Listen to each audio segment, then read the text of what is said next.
Good morning mga kaibigan, dito tayo muli sa ating munting garden mga kaibigan. Ito na po ang kalagayan natin sa ating talong mga kaibigan. Bali pinagbabawasan ko po ng mga dahon yan mga kaibigan. Bali itong talong na to mga kaibigan, bali ko na po to mga kaibigan, magsi 6 months na po mga kaibigan. Mag 6 months. Di na tayo nakakapag-harvest ng marami mga kaibigan kasi nadapuan ng mga uod mga kaibigan. Nadapuan ng mga uod mga kaibigan. Di tayo makapag-spray ng maigi kasi nag-spray na po tayo kaso nga lang naulanan. Nasasayang din yung medisina natin mga kaibigan. Ito na po yung kalagayan ng ating Calixto F1 mga kaibigan na talong.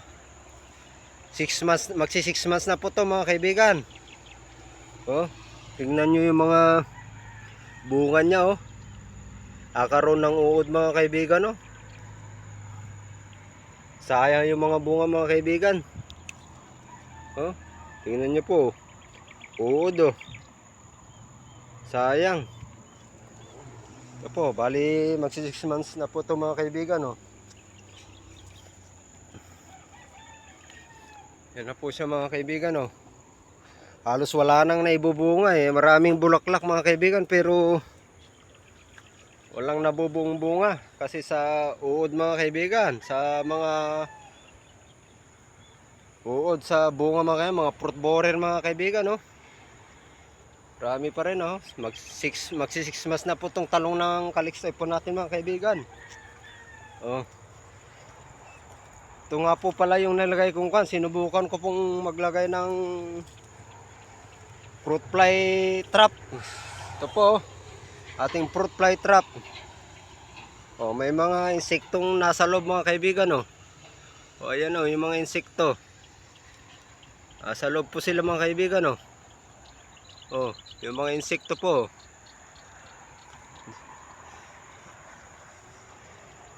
Ayan na po yung mga insekto mga kaibigan. Ating fruit fly trap po mga kaibigan. Nilalagay po nating pang trap po na liquid po mga kaibigan, yung methyl ethanol po mga kaibigan, methyl ethanol. Yan po, sinubukan nating mag trap, maraming na trap po sa mga, may mga nasa loob po mga kaibigan. Kita nyo po yung mga yun mga kaibigan.